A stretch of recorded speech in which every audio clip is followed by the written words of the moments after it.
설린TV 구독자 여러분 안녕하십니까. 한 주간 동안 핫하고 이슈가 되는 사건을 콕 집어서 딱 떨어지게 설명해 드리는 설린상담소 김소장입니다. 오늘 제가 준비한 내용은 흥신소에 의뢰를 하면 불법일까요? 합법일까요? 부모님이 찾아오셨습니다. 딸이 가출을 했다는 겁니다. 전화를 해도 받지를 않아요. 집에도 안 들어와요. 며칠째. 그러면은 부모님 입장에서는 이 딸이 어디 있는지 당연히 궁금하겠죠. 실종 상태는 아니죠. 왜? 전화를 하면은 전화는 되니까. 그렇기 때문에 경찰에서 신고해도 실종 처리가 안 됩니다. 자, 이런 경우 흥신소에 가서 딸의 개인정보, 카드 뭐 사용하고 있는지, 핸드폰 번호가 무엇인지 그러한 정보를 받으면 이건 어떻게 될까요? 나머지 한 사례 배우자 한쪽이 왠지 의심스러운 행동을 합니다. 그러다가 배우자가 열어놓은 핸드폰을 보면서 카톡 내용을 확인합니다. 이성과 의심스러운 내용을 주고받는 것을 확인합니다. 그래서 카톡 프로필을 확인을 했는 경우에 그 프로필명 또는 전화번호를 가지고 이 사람이 어디에 사는지, 이름 무엇인지, 직장은 어딘지, 자, 이러한 내용들을 흥신소에다가 알려달라고 하는 경우 어떻게 될까요?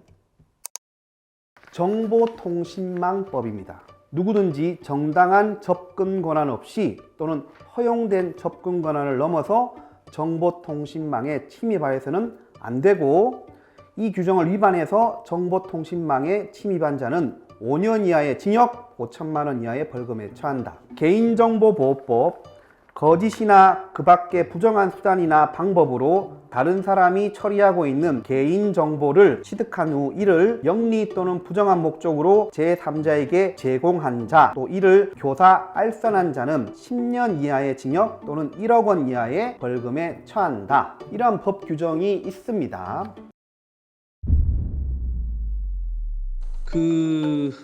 하나 좀 여쭤보려고 하는데, 네네. 휴대폰에서 예. 조금 의심되는 카톡을 좀 발견을 해서 예. 그 카톡의 프로필은 제가 이제 사진을 찍어서 보관을 했는데, 예. 그 카톡 프로필로 그 사람 좀 인적 사항이나 이런 걸 알 수 있을까요? 그 프로필 아이디를 가지고 있습니까? 예. 그러면 가능합니다. 그러면 그 사람이 어디 살고 있는지 이런 것도 다 확인이 가능해요? 휴대폰 번호, 예. 그리고 그 사람 주소, 이름, 주민번호 앞자리 이렇게 다 나오고요. 예. 여러분 들으셨던 것처럼 이런 흥신소에서는 서스럼 없이 카톡 아이디만 주면 그 사람 이름, 전화번호, 직장, 주소까지 다 알아준다고 합니다. 자, 이렇게 되면 어떤 문제가 발생을 하는지 한번 봅시다.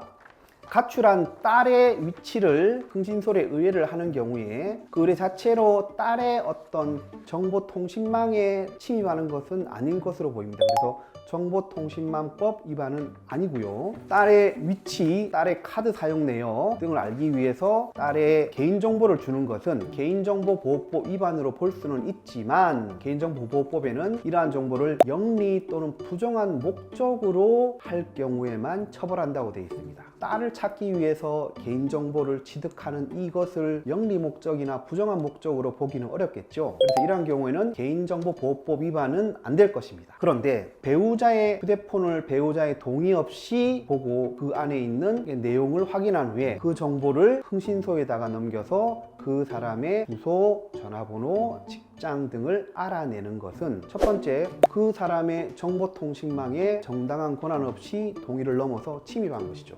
그리고 이러한 정보를 맡긴 사람은 이를 교사한 것이 되고 흥신소는 이를 제공한 사람이 되겠죠. 정확하게 개인정보보호법 위반이 됩니다.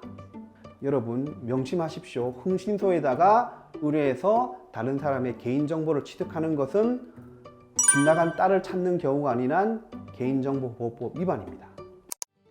흥신소에 의뢰해서 타인의 정보를 취득하는 것은 위법입니다. 10년 이하의 징역, 1억 원 이하의 벌금에 처할 수 있는 위법행위가 된다는 점 반드시 잊지 마시기 바랍니다. 설린상담소 김소장이 준비한 순서는 여기까지입니다. 지금까지 구독해 주신 구독자 여러분 진심으로 감사를 드립니다.